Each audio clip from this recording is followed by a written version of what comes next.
बिहार सरकार कला संस्कृति एवं युवा विभाग के बैनर तले राज्य स्तरीय युवा उत्सव प्रतियोगिता का आयोजन छपरा में किया गया।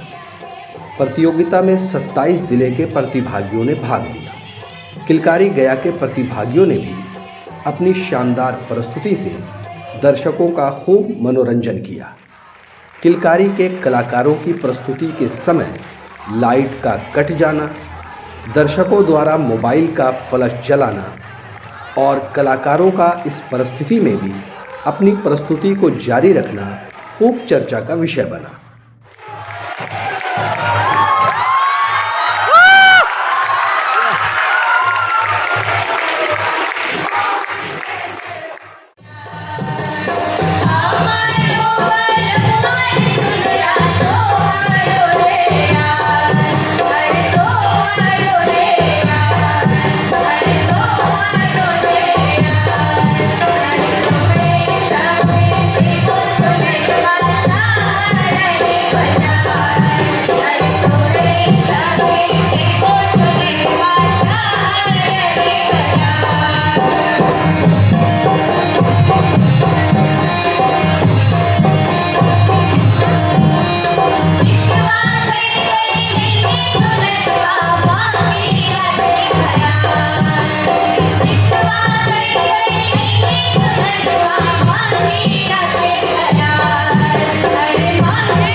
न्यूज़ द पैशन के लिए छपरा बिहार से गोहर आलम की रिपोर्ट।